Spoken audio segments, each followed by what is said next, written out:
Hello, creatives. Welcome back to Girl Gang Craft, the podcast. Over here in my little corner of my office, we're trying something new. We've got the purple light going on if you're watching this on social media. If you're listening, hello. We are talking about things I have learned as an entrepreneur. That's what we're talking about in today's episode. This is what I've learned.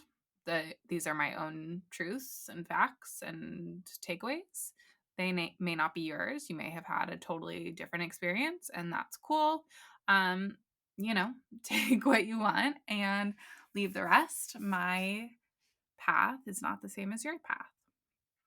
But I do think a lot of these can be universally applied, or maybe less than universally applied. I don't know. They could maybe be applied to you and they might be helpful, and that's why I am sharing them.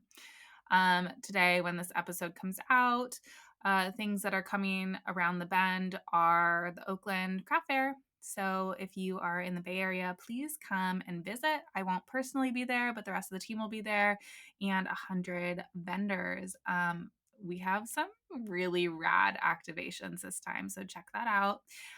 Please come by. That's May 18th at Oakland Scottish Rite. That's right by Lake Merritt. And we also have our Mother's Day gift guide live on the site right now. So if you have been thinking about or not thinking about what to get the mom or mother figures in your life or yourself, check that out.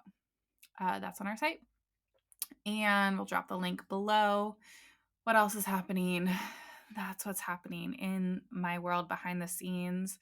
We're just moving into event season, making sure that we're all prepared with all the really fun parts of throwing events like venue stuff and permitting and marketing and all of that stuff. So that's what's going on. And fun things, hopefully planning my honeymoon really soon. So I'm looking forward to that. We are talking about what I have learned as an entrepreneur and what I feel like is being an entrepreneur is a really big life lesson. And a lot of my own personal growth has been reflected through the entrepreneurial lens or vice versa. It's sort of hard to pick those two apart. And things that I've learned, like in regular life, come in handy in the business and vice versa. So it's really, I mean, I might be biased, but I think running a business is not a fast track to self-healing because it's not fast, but like you have to do healing work to run a business. And at least to run like a non-harmful business, you have to do some healing work. There's a lot of stuff that you have to unlearn. For example, right, scarcity mindset is a huge one that is talked about a lot, right, in the entrepreneurial world. Like you have to figure out how to get over that or to work with it. Otherwise, you can't make some money. The broke artist mindset, right? I see that a lot. Saw that in myself. It's also almost worn as like a badge of honor to be a broke artist.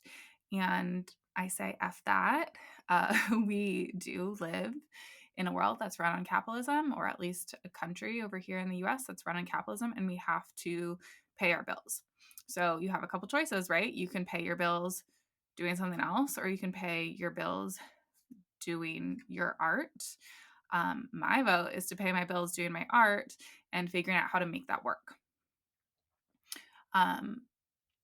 So working with scarcity mindset is a big one.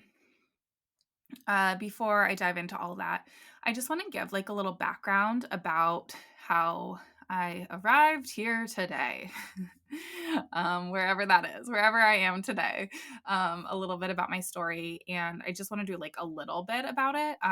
There is a deeper dive on the first podcast episode that we ever put out. So you can go back to episode 1 and listen to that. I also have like a short reel pinned on both my personal page. I think it might not be pinned on the GGC page currently, but it's pinned on my personal Instagram at Phoebe Sherman. Cute little talking about who I am and what I do and how I got here.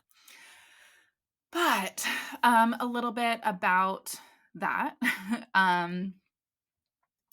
Just I guess going back to college a little bit, I studied art and feminist studies.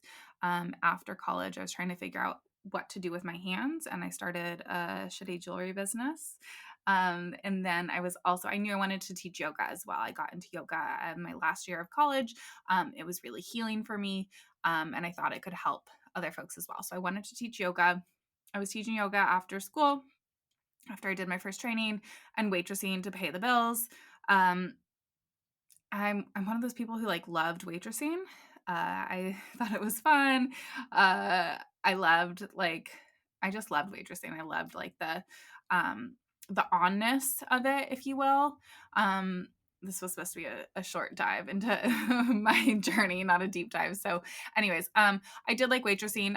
There was also, some problems with waitressing and some of the people I worked with and for. So, anyways, wanted to get out of waitressing. Also, eventually wanted to get out of the yoga world for similar reasons, toxic reasons in the yoga world. Anyways, around the 2016 election, I made a print about a uterus. About uterus. I made a print of a uterus, which is our uterus design today, which it was based off this. It's a nasty woman. It was a relief print, so that means carved out of linoleum. And that was in response to Trump calling Hillary a nasty woman. And it was in response to thinking our reproductive rights would be taken away. And alas, here we are. The reproductive rights have been taken away. Anyways, so that was sort of my first piece of feminist art that I was selling. I actually have been doing feminist art for a long time. I guess maybe even back to high school, but definitely college. Tying in my art and my feminist degree, feminist studies degree. And so yes, I made this uterus print, and then I was screen printing this uterus print on to various things like vintage jackets I would pick up or custom jackets that people would send to me. And then I made these little zip up pouches with the uterus design on them, and then eventually the uterus pin. And I was trying to find some place to sell all this work. Finding some of these events were exclusive and also expensive to participate in. And so I started my own event, and that was the first Girl Gang Craft at Lucky Duck Bicycle Cafe in Oakland. And we grew and grew, and that's the short version. Deep in those weeds, I was doing whatever I could to stay afloat, waitressing, teaching yoga. And as I sort of started to transition into doing GGC full time around the end of 2019, alas, right before the pandemic, a little bit before that, I was also trying like a million things. So I was doing some photography. I was designing websites for folks. I was not really quite starting to do coaching, but more like the tech aspect of things, like helping folks with their social media, with their website. I was also doing some art projects. I was doing dog portraits. Those were really popular for a while. I was doing digital dog portraits. And I guess cats too, dog and cat portraits, pet portraits. And I was also doing the titty committee, which was some boob portraits. So my little tagline was the best boob job you will ever get, which is true. And that was really empowering and fun. And so I was really trying to do whatever I could to pay my bills, make it work. So that's like the fast story. There's other portions of it about the pandemic and really getting things online and leaning into brand partnerships and teaching. And, now I'm over here on the East Coast trying to expand our Girl Gang Craft community and help the entrepreneurial community, uh, you know, make money doing what they love and helping others in sort of an exponential way, helping others to help others to help others. And, we um, we want folks who have been overlooked or harmed by society to have money so they can make political change and help out the community. So, really impassioned about working for yourself, and I want to help others work for themselves too. Not to mention, fighting back against things like, um, well, sexism in the workplace, racism in the workplace. Those are big ones. And also things like hustle culture, just like making a schedule that works for you, that pushes back against societal norms and restrictions. I'm a really big proponent in, taking it one day at a time and doing only what you can when you can, trying to make a plan that works for you. I'm going a little bit on a tangent here. So let's circle back to my notes and talking about things that I've learned as an entrepreneur. Well, this goes right into it. Being kind to yourself. This is so important because if you are rude to yourself, uh, you're not going to do good work. So learning to be kind to yourself is so important. And yeah, especially if you're dealing with things like chronic pain or, caretaking of other people, or, things like ADHD or depression, or even just like it's winter outside, like being kind to yourself with however you show up each day and taking on the amount of work that makes sense for that day, or not, right? Resting. Uh, these are things I'm still learning myself every day, but I try to really be in touch with who I am and what my capacity is each day, to like tackle my to-do lists or projects. And part of this in my own journey was, learning to not manage, but like knowing about my anxiety and depression, and also learning about my ADHD. My ADHD is recently discovered. Um, that's maybe a whole other episode that I want to talk about soon, about how I'm like learning to work with my ADHD, and what that looks like for my business. I'm so privileged that I have created my own business, so I don't need to tell anyone else like I can't do this today or whatever.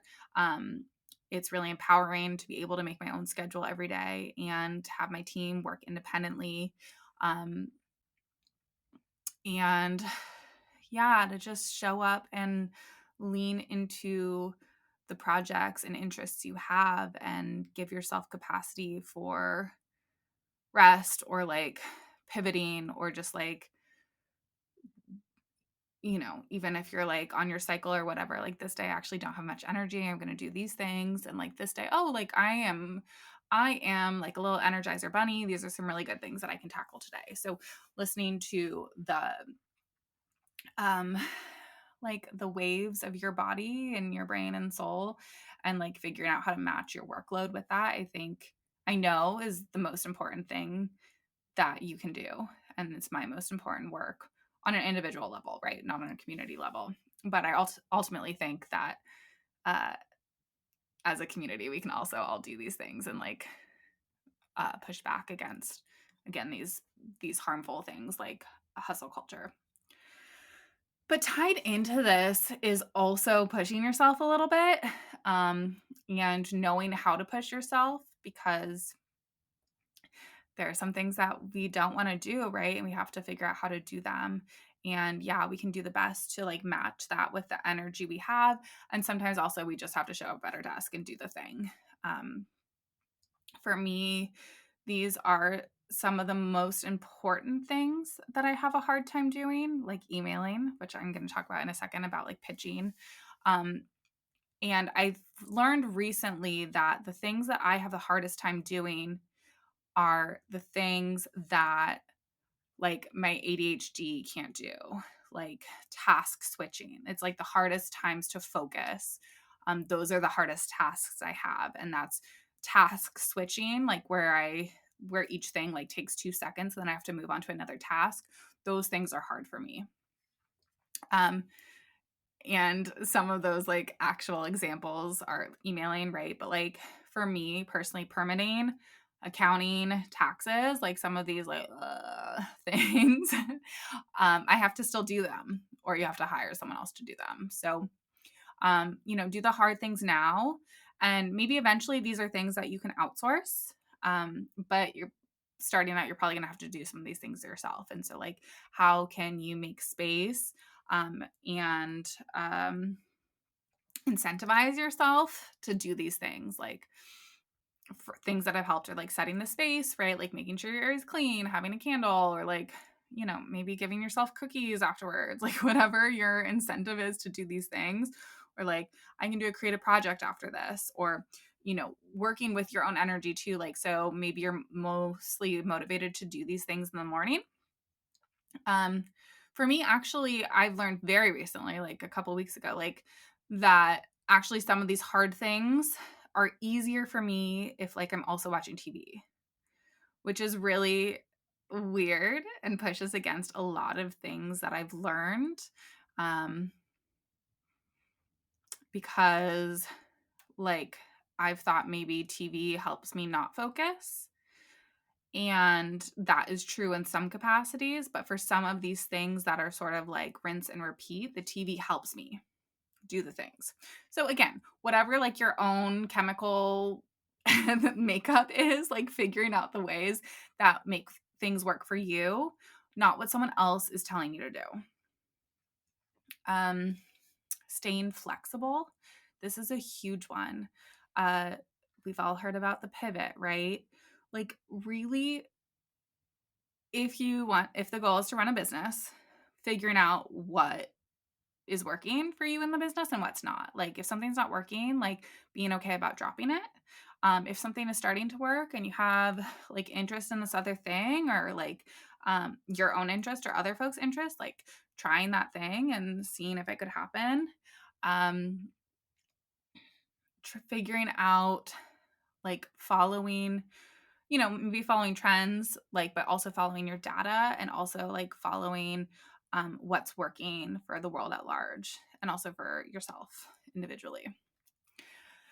Um, yeah, again, like trying things. I really think for product-based businesses, especially, you have to go for it. You have to like really lean into all the revenue streams, right? That's wholesale, making sure you're doing PR, making sure that your social media email game is tight. And then also like maybe you try out a service like component of your business, right? Like, can you teach classes? Or I was just talking to Jenny Lemons today, Jenny Lennox of Jenny Lemons on the podcast earlier for an interview that's not airing yet. She, really leaned into teaching corporate workshops. I've talked about taking corporate money. Corporations have money. How can we tap into that? What makes sense with our business? What makes sense with your interests? I think workshops are like a really great way to make extra money. So trying out new things, seeing what's working for you. People are always going to talk badly about you. It's just the world we live in, unfortunately. And whether that's to your face or not to your face or online, people are going to talk. If you go look at anyone's account that's any sort of famous, whether they're our president or a celebrity or an influencer or a big artist, it's like whiplash, the comments. I mean, this is a really good example. There was like Coachella posted the Doja Cat performance, and those comments were wild. I was like, this is so badass. And like, I start to look at the comments, and it is so polarizing. People are saying she's like, goddess and so good, blah, blah, blah. And then there's like people who are just trashing the shit out of her. And that's standard. That is that's for everyone, unfortunately. So like, how can you create a way to to get over it, to get over the trolling, to move past it. That's not saying you're resistant to feedback. Feedback and trolling are different things.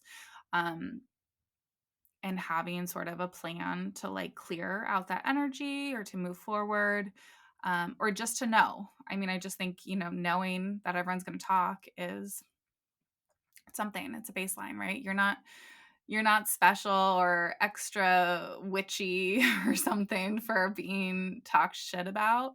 People are going to talk shit. And how you move forward gracefully is going to be remembered by others and by yourself.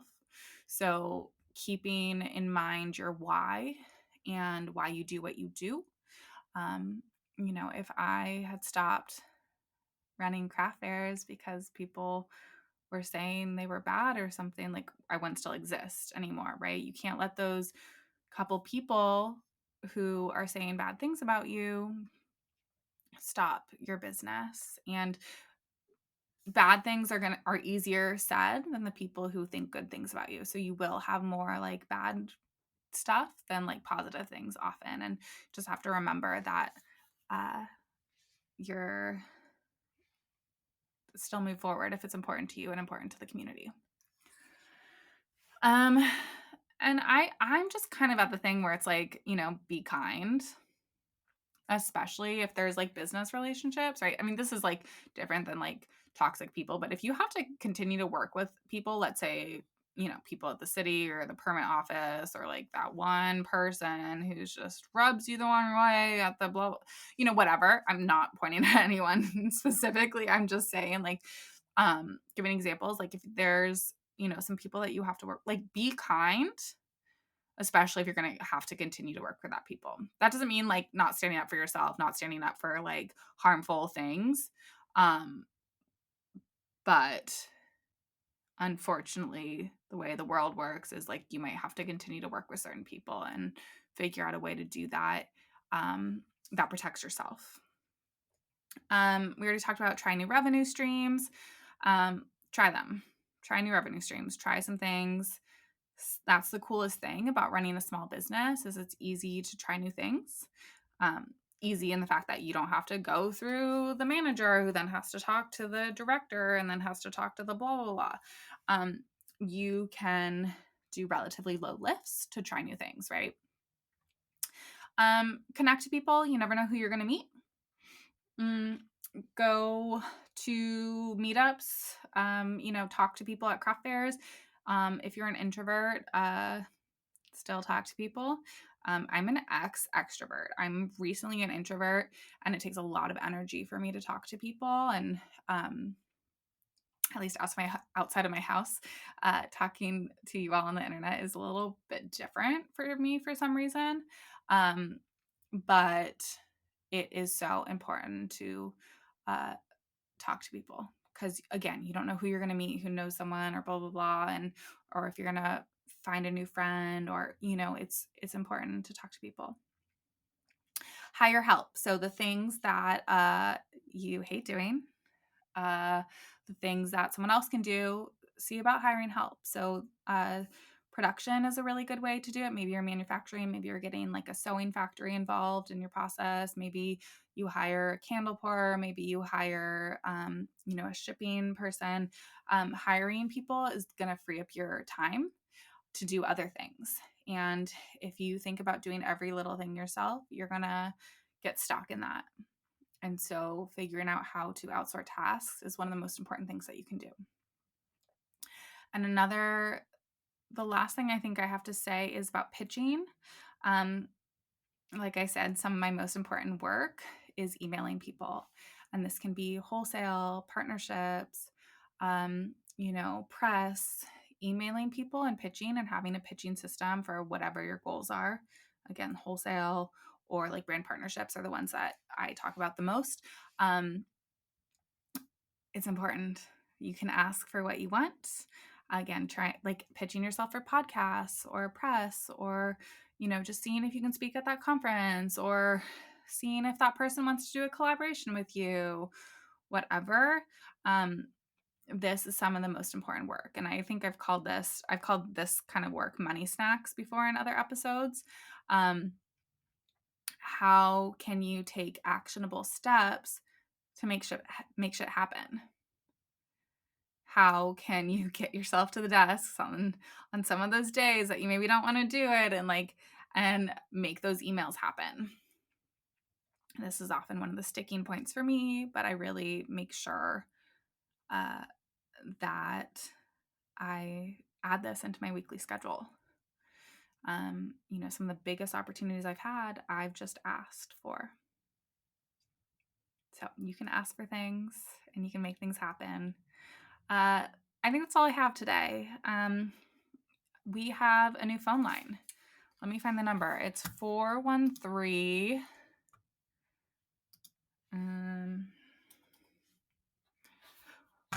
It's 413-961-0855. You can tell me your things that you have learned as an entrepreneur on that phone line. No one's going to answer. It's a voicemail. So go ahead and tell us the things that you have learned as an entrepreneur that are important to you. I'd love to hear them. We'll share them. Also, please leave a review. It's really helpful. One person a month is going to get a coaching call with me, and the reviews get our podcast in front of other folks. You can also send this podcast to your business besties. We want to help more entrepreneurs kick ass at their business. And also, if you have a guest suggestion or you want to be on the podcast, feel free to call us or send us an email. Thank you so much for listening. Take care.